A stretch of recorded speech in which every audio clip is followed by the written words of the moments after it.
rest. 'Cause you know that when I die, going up to the spirit in the sky.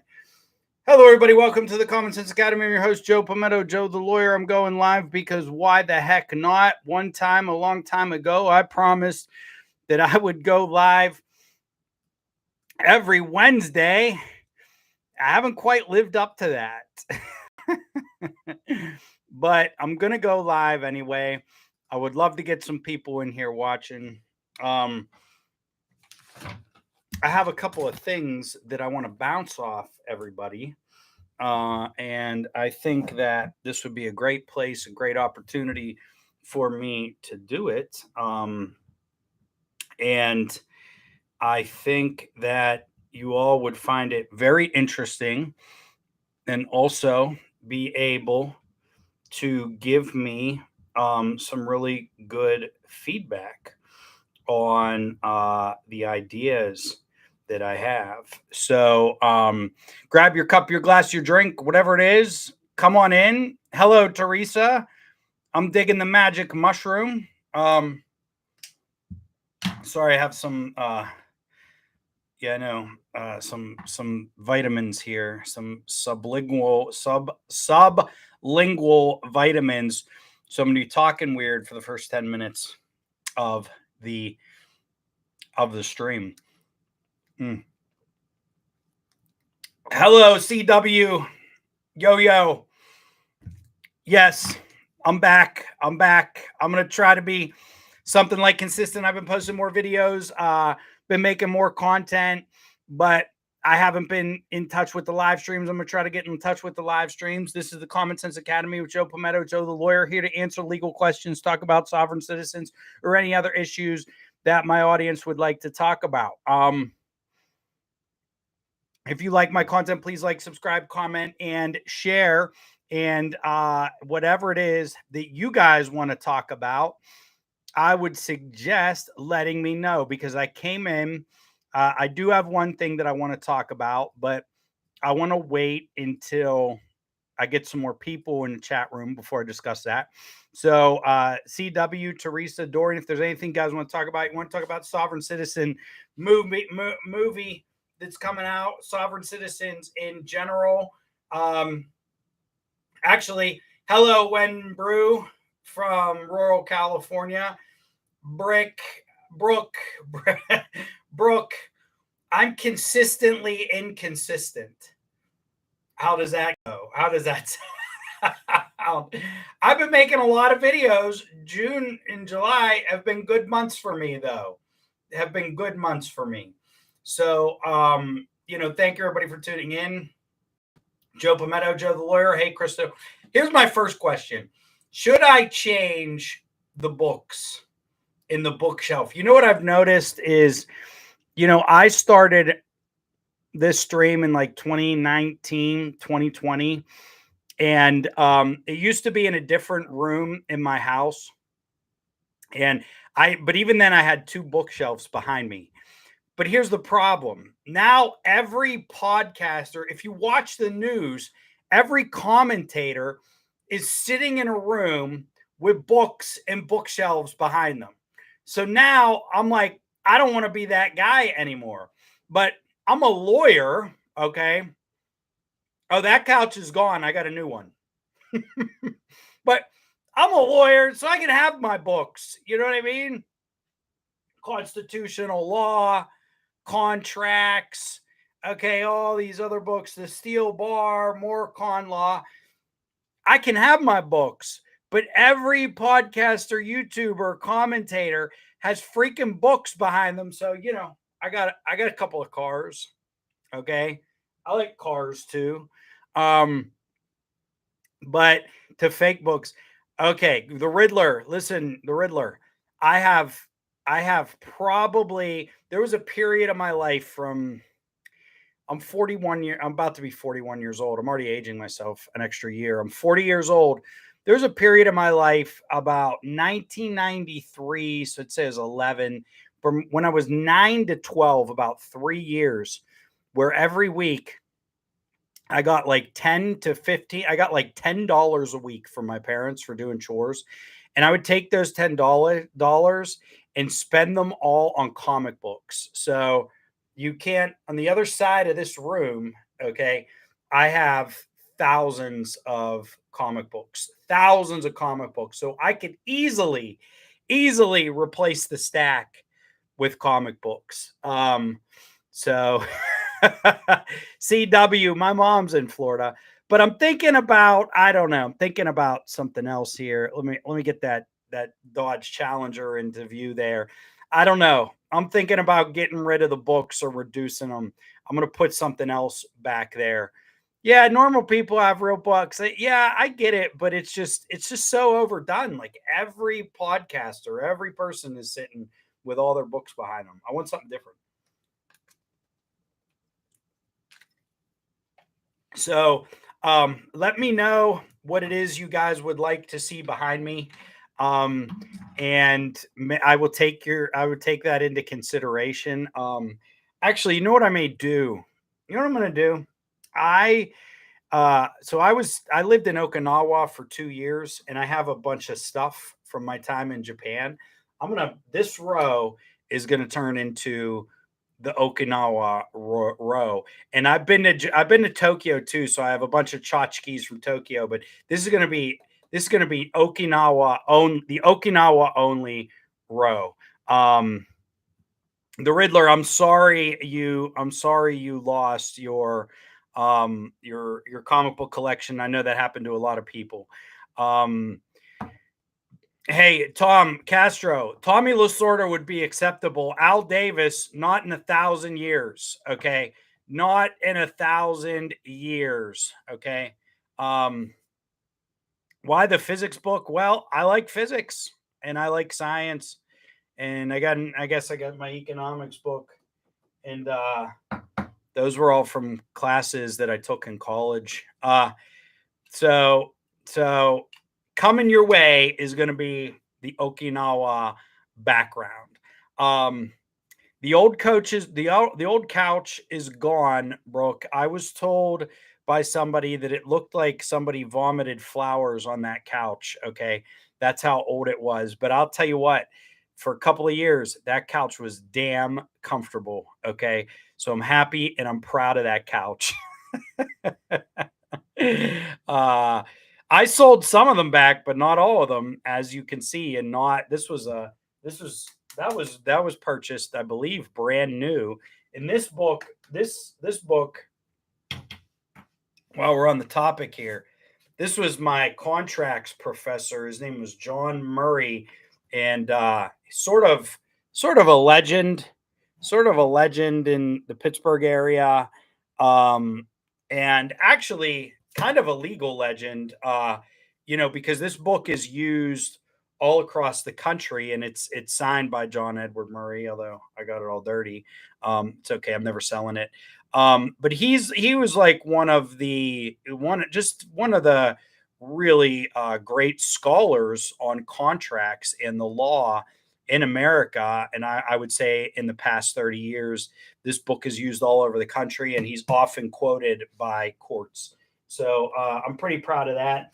He was in his 80s when he taught my contracts class, and unfortunately, he died just a few years after I graduated from law school. But a great man, a great man.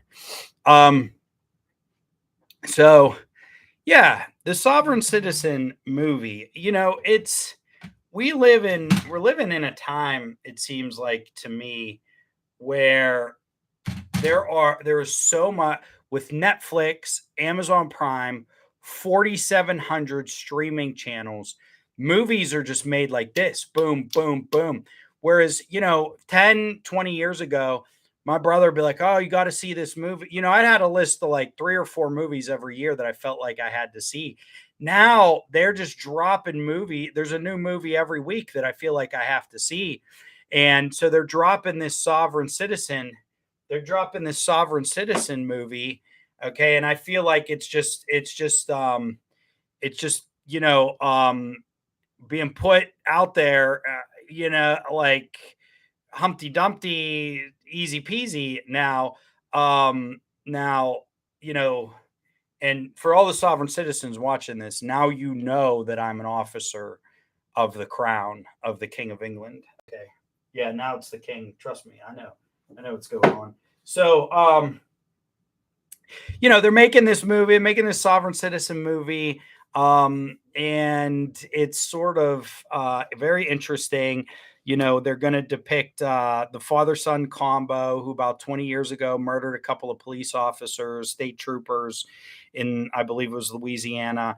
And, or I'm sorry, which state was it in? Geez, oh man, you guys know, you guys, you guys will correct me on this. Was that in Tennessee? Um, Sovereign citizen movie. Um, Arkansas. Yeah, the two Arkansas officers.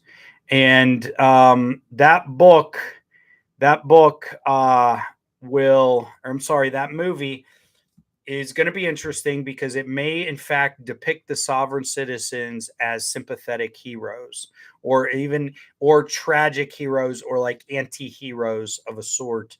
And if it does that, I believe that it could build the sovereign citizen following, make it bigger, introduce more people to it, and therefore in a sense it's dangerous. However, if the movie's done in a way that kind of exposes the sovereign citizens and the BS and maybe creates more awareness to how ridiculous it is, it could be helpful. But I think it's really going to be interesting what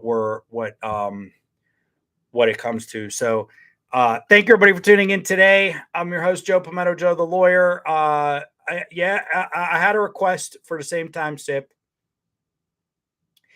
I'm drinking a bottled water. I'm drinking Kirkland bottled water. And the thing, sometimes why do I drink bottled water? Like, why don't I just drink water from the tap? Why don't I just filter water from the tap? But now we're so addicted to bottled water. Everybody got to go everywhere with bottled water.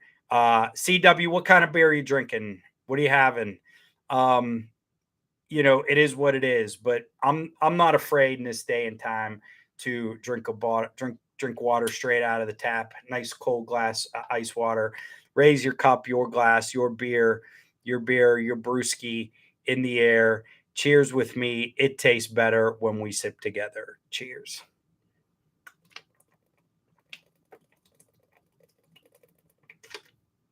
I don't know that I've ever had a beer on this show, and I've and I've actually had a lot of people compliment me on that, because all the other YouTubers are out there getting wasted. I really don't drink much or very often, let's put it that way, but I do like beer. And my favorite beer is Icy Light, Iron City Light. And I guess it's an acquired taste. Now, I don't like Iron City. Iron City is like the Pittsburgh beer. Okay. I don't like regular Iron City. Regular Iron City, they call it river water. Okay. Because, we got these three rivers that run through Pittsburgh, and all three of them had steel mills and were highly polluted. So they call it river water. Um, but, but, uh, but, um, Iron City Light is a good beer, and Google it, look it up. They recently made a mango, and I got to tell you, it's not that bad. It's better than all the wine coolers that everybody drinks. Yeah, and I get it. And yeah, Brooke, very, very sorry to hear about your grandfather. May rest in peace. 90 years old, that's a great age to make it to. So I hope that he had a terrific and lengthy life. It looks like he did, to a large degree. But yeah, I like Icy Light, and I like Iron City, and and I'll drink a lot of different types of beers. I'm not too picky. But I do have my beers I prefer. Tom Castro said an Italian should drink wine, and there's some truth to that. But remember, I'm Italian American, Tom, And while I've been to Italy, it wasn't until I was well into my 30s. And the funny thing about the truth about my family is that we never really had a lot of drinkers. You know, even the older generations and the generations of my family that came over from Italy, you know, my grandparents' generation, my grandfather didn't drink, and my grandmother didn't drink, and my dad doesn't really drink, and my mom drinks a little bit, but not a lot.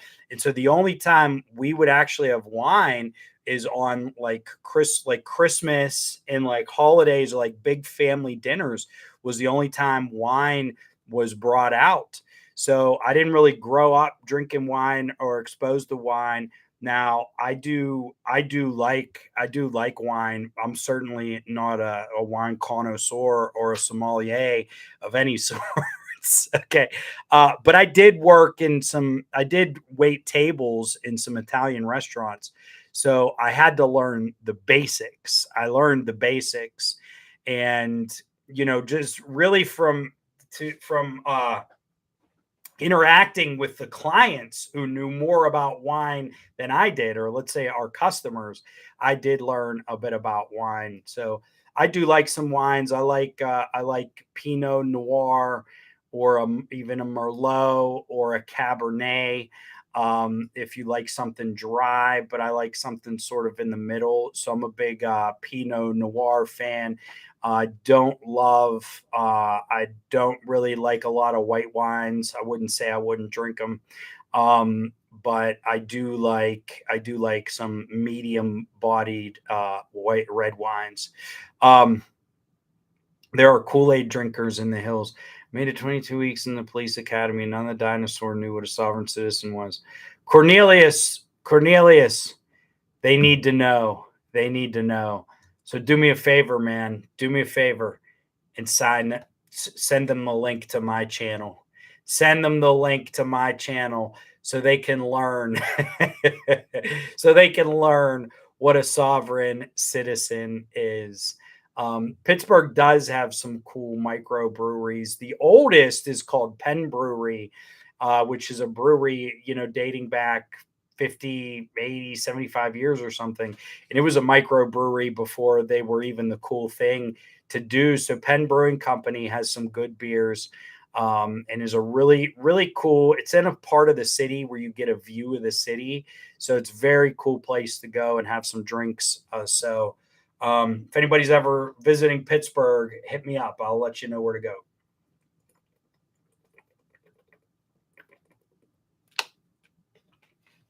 Pretty good. All right, pretty good. Has anybody so Dr. Christine Sartesky, who is you know, a professor that follows sovereign citizens and that follows sovereign citizens, and especially this Romana Digilo, who's creating like a little sovereign citizen sort of cult up in Canada. Is anybody following that? Because I haven't really gotten into that, but I feel like I should. Dr. Christine Sartesky is posting about Romana Digilo basically every day on her Twitter, and she's creating quite the sovereign citizen cult. You know, which I think could potentially have you know, could potentially be in nice shape. Or I'm sorry, could potentially cause some danger. Sorry, I'm getting hit. I'm getting hit up on my phone. Let me just, you know, just yeah, stop. So is anybody following that? Because I was looking at my viewership, and what do you guys think my viewership? So obviously, the country of origin for my videos, the number one country of origin is, of course, the United States. Romana Digilo is the United States. Who do you think number two and number three are for viewers of my videos on the Common Sense Academy? Um, Let me pull it up. I'm not on a shared screen, so I can't show you. Yeah, I can't show you guys here. I'm just doing the regular YouTube screen. YouTube should improve their software so that we can do a screen share. I can do screen grabs. Give me a second here. Let me pull this up. What Tom, I missed that. What did he call, what's his name for sovereign citizens? I can't remember. I know he called them quite a few things, to be honest. Let's check out here. Okay, audience. Where's this? Where is this?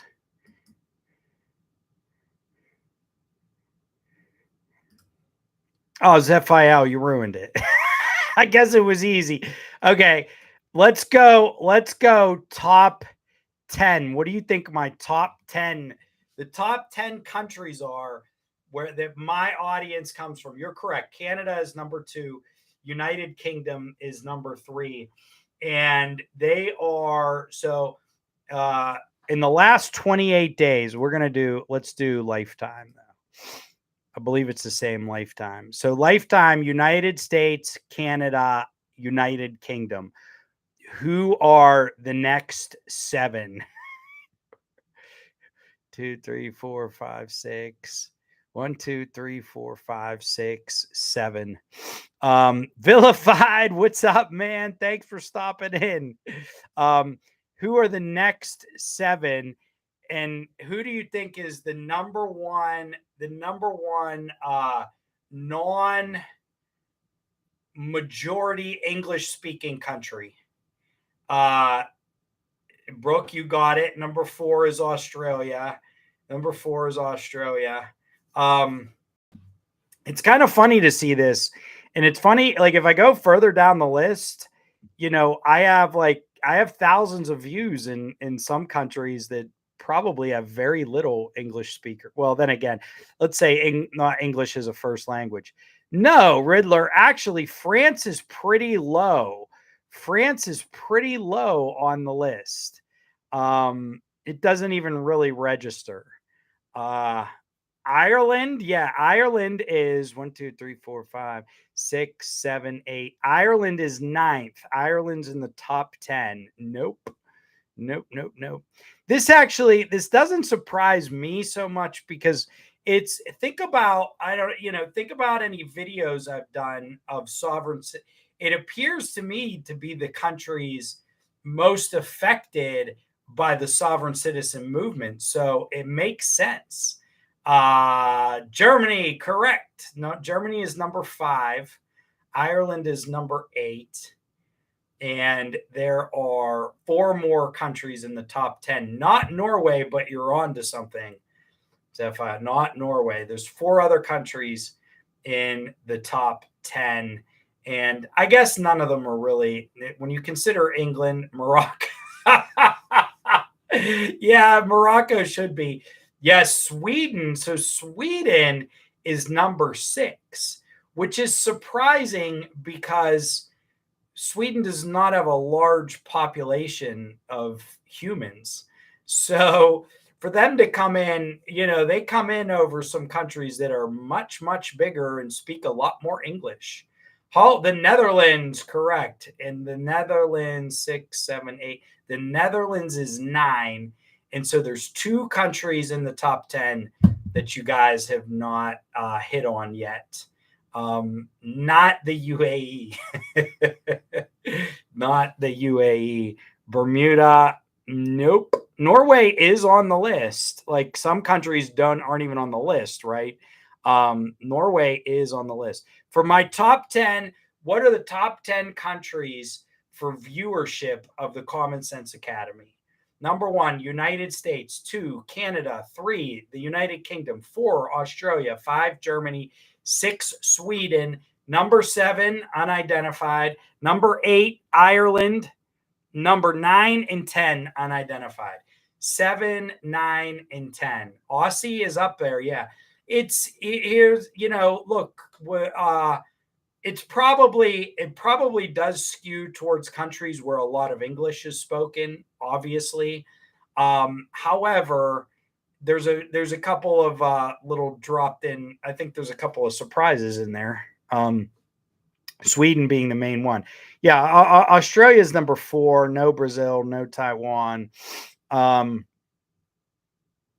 Mexico does rank over a couple thousand views. India, a couple thousand. France, couple thousand.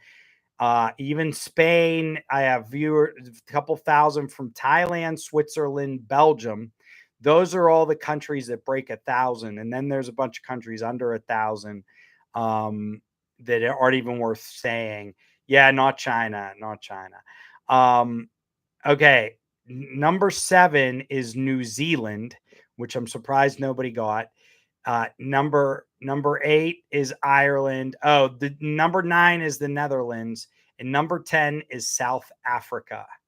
And then there's kind of a big drop off out after those. And I've Denmark is 11. The Philippines is 12. The Philippines is 12. Which is that probably is the biggest surprise that Philippines is a 12. I mean, I'm a little surprised that Germany made number 5, but considering, I mean, Germany's just a big country and they speak a lot of English and they have a little sovereign citizen stuff there. So I get it. Who do I have? The 4 countries with over 100,000 views, though, are Australia, United Kingdom, Canada, and the United States. I actually have a couple of million views lifetime. But the Philippines, yeah, why? No, Malta's not on the list. Under 100, we have Puerto Rico, Italy, Malaysia, Japan, Brazil, Portugal, Romania, Poland. The UAE, holy crap, the UAE, I have 45 views from the UAE. Whoever said UAE. And I do have views from the Bahamas. Wow, 85 views from the Bahamas. Interesting. So that's just interesting to look at. So I have a couple ideas. Number one, I want to increase the quality of the videos on this channel. So hopefully that's going to start coming soon. I got somebody who may be helping me out in order to do that. So I want to get fresher sovereign citizen content for this and also higher quality video production. So hopefully that's coming soon, everyone. And then I have some ideas for some other YouTube channels. I was going to do a YouTube channel where everybody is obsessed. There's so many YouTube channels on like homicides and unsolved mysteries or murder investigations. Okay.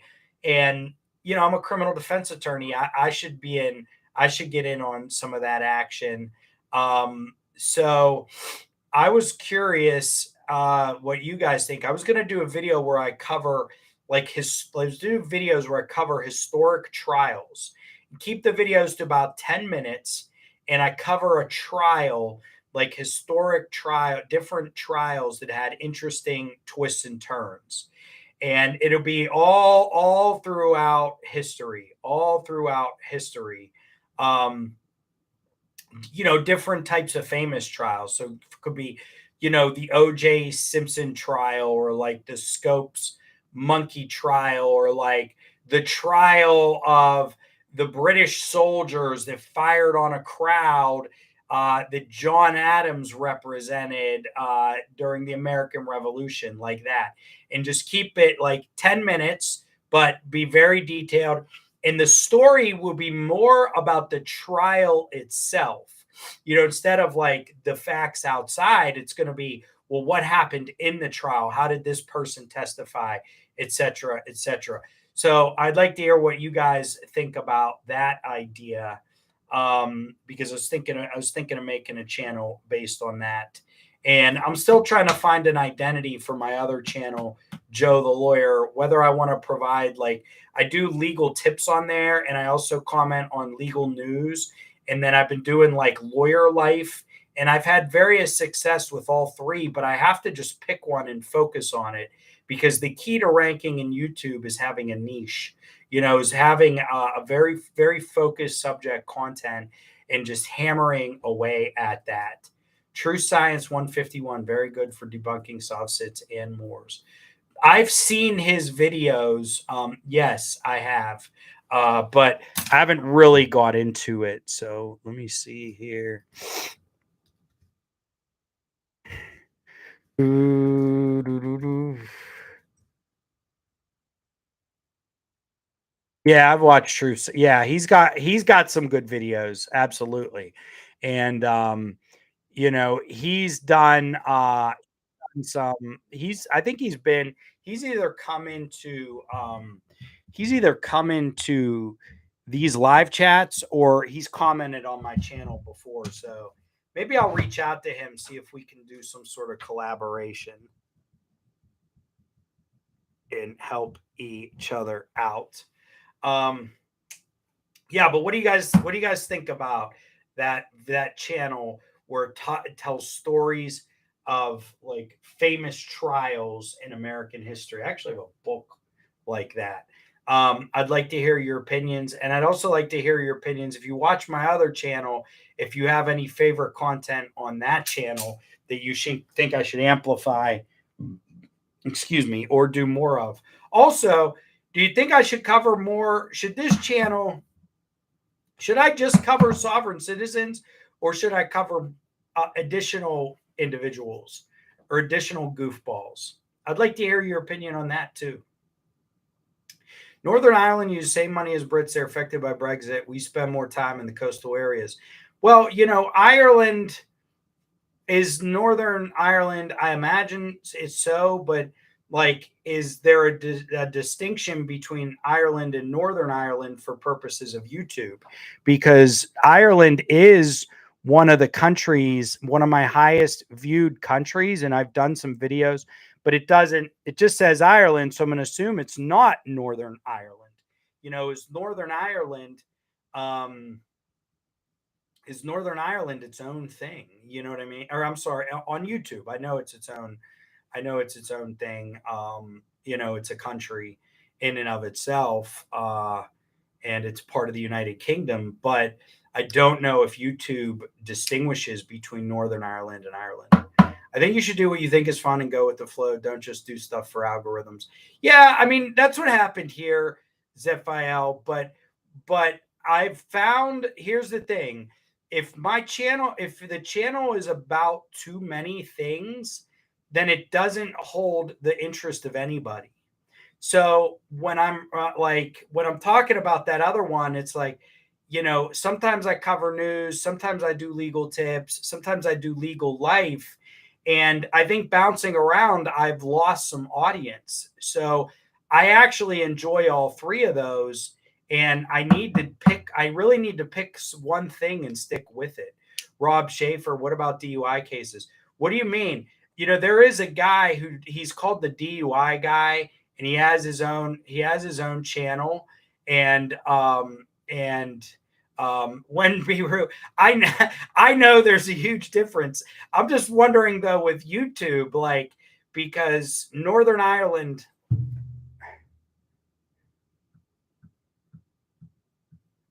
Yeah, Northern Ireland doesn't. I didn't get any views. I didn't get any views in Northern Ireland. All my but Ireland has a bunch of views. It almost makes sense to me that if they combine both. Famous trials, particularly Supreme Court trials, are covered by uncivil law pretty well. Yes, and I know what he's done. Okay, but I'm actually talking about it would be a little bit different because um I would mostly be going into like historical trials. Okay, historical trials, not necessarily like current stuff. And I feel like that's what uncivil law does. um he does like current, and there's a couple YouTube channels that cover like the current laws that come down, etc. But I'm talking about, here's the thing: I consider myself a trial lawyer.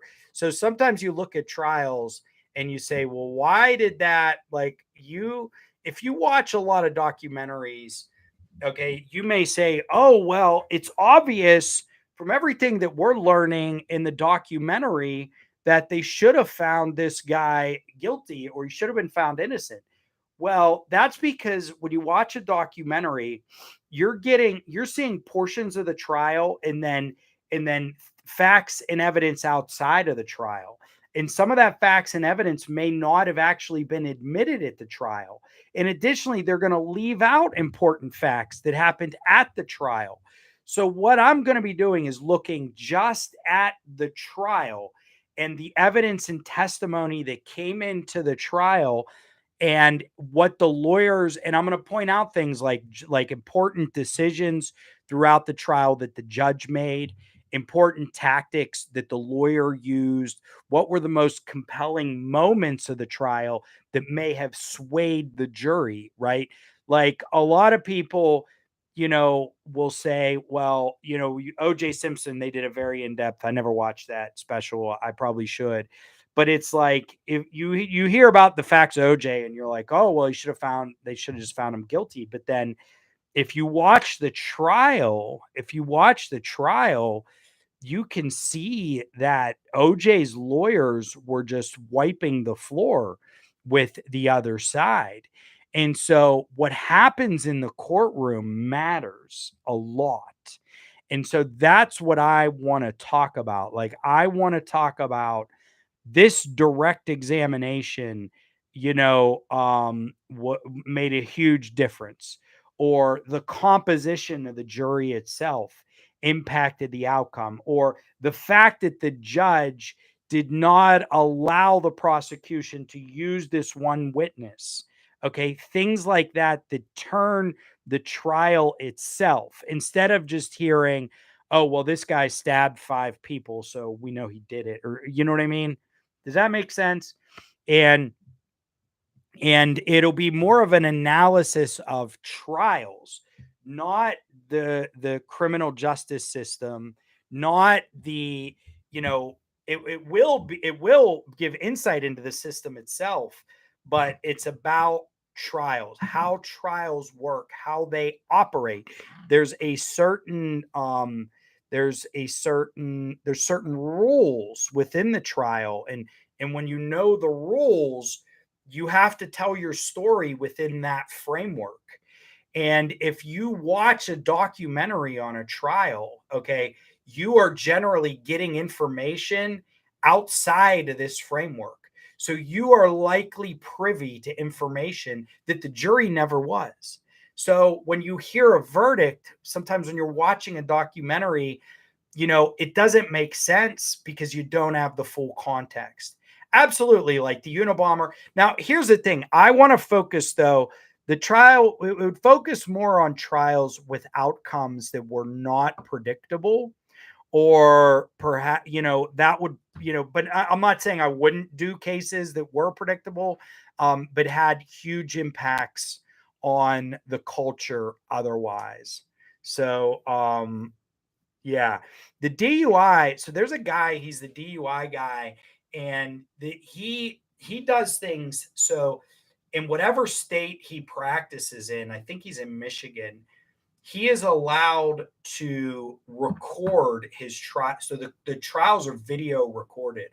Unfortunately, there's a rule in Pennsylvania that you cannot video record a trial in Pennsylvania. You will never, almost never.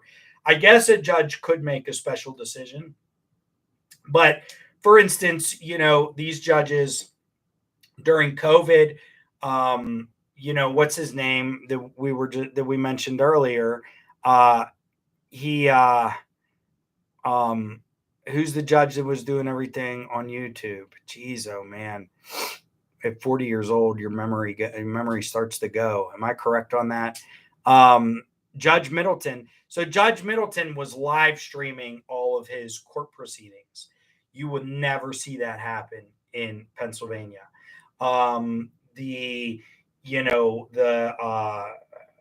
What's his name?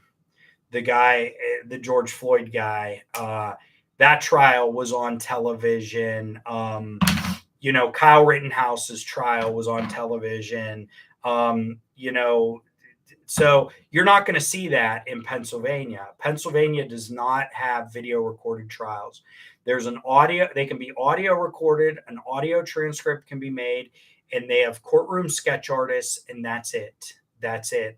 And so there's a lot of trials that you're never going to see on video. But the DUI guy, he posts videos of his trials. And I think that's great because you get to record your cross examination. Like, I've had some really good cross examinations that will never see the light of day. You know, it's, you can read them in a transcript, but it does not do it justice. But that's true for any lawyer. So I can't put my trials up on YouTube and say, hey, watch them, because of the state I practice in. But I could comment on them. And I thought about that. Almost every judge in Michigan is on YouTube. Yeah.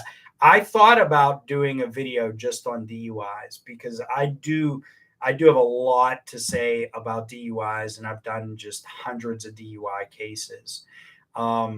Brooke, you're in the middle of a murder 2 trial. What, I can't remember what state you're in, but what is murder 2? Is that felony murder in your state? Because in Pennsylvania, murder 2 is felony murder, and you don't see it charged that often. You usually get homicide, murder 1, and murder 3. Which is more of a reckless killing. We don't get murder 2 that often. But yeah, if somebody's killed in like a burglary. But I know different states classify them a little bit differently.